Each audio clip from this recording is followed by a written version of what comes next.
Hey, field trip. How's this piece, Simon? It's pretty safe feeling down here, isn't it? Yeah. Down in the Havelock marina. Grabbed our coffee for the morning. Beautiful. Yeah, we're all good to go. And we're just giving a shout out to the local, the Tui Coffee cart. Best coffee in Havelock, possibly the best in Marlborough. Rosie, do you want to be on YouTube or not? No. Righto. So hi, I'm Heather Roy. I'm Simon Ewing-Jarvie. Welcome to Havelock Marina. It's a bit chilly this morning, Heather. It's going to be a beautiful day though, the sun's coming up, and we're going to talk about law and order over our morning coffee. Yep. So cheers. Shout out to the Tui Coffee people. Yep, lovely. So, yeah, overseas voting started, so pretty much all the big policies are out now. Eh?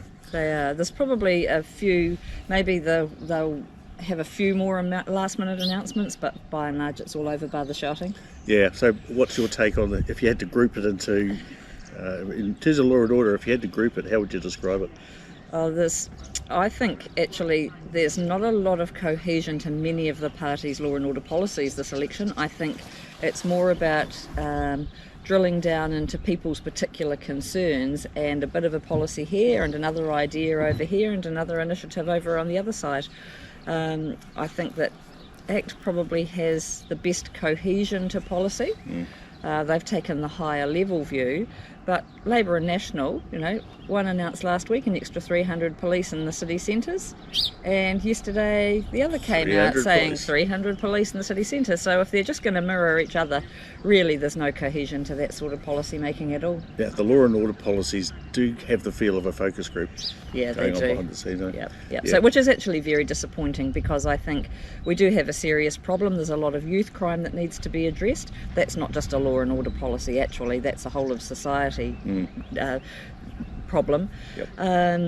We have a lot of people in prison, and we have a lot of recidivist crime.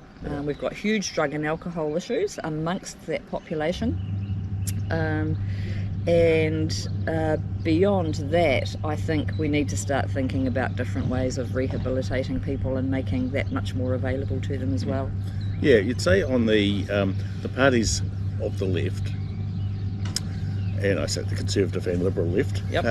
There's a lot more focus in their announcements on that, like youth and drug alcohol courts, increasing legal aid, rehab stuff.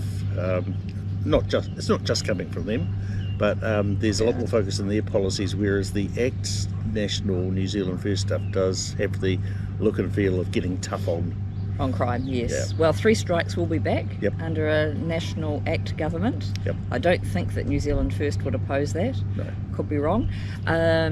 So yes, that toughening up again, veering away from that Labour, soft liberal sort of take on the way, if you're just nice to people, they'll behave well. Yep.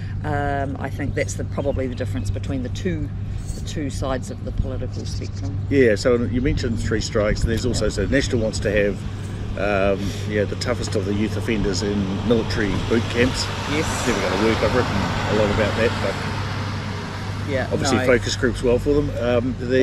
And turning the Defence Force into social workers, that's just unfair on them. Yeah. And good programs, but actually the evidence is, unless there's follow-up after that, that comes to naught. Rubbish, yeah.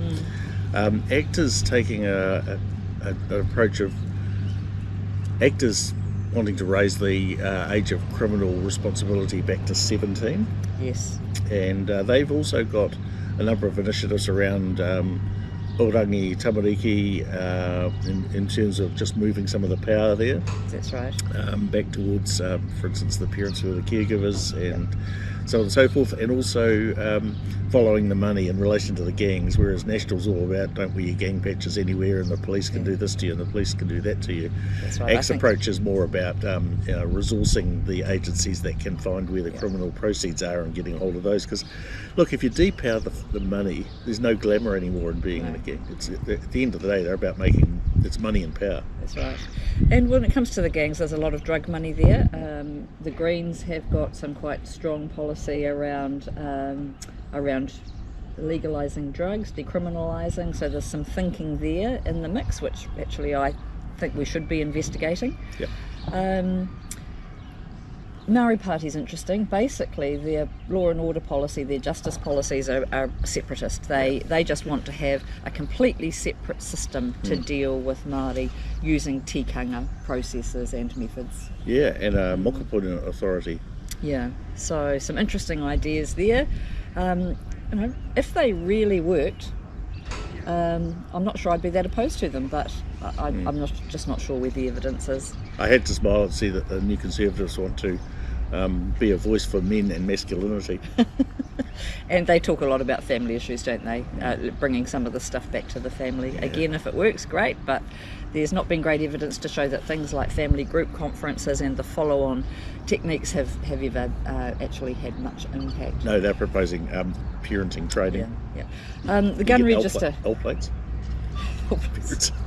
Gun control is very interesting. So ACT is the only party coming out saying the gun register can't work. We've talked about that in the past and the effectiveness of it.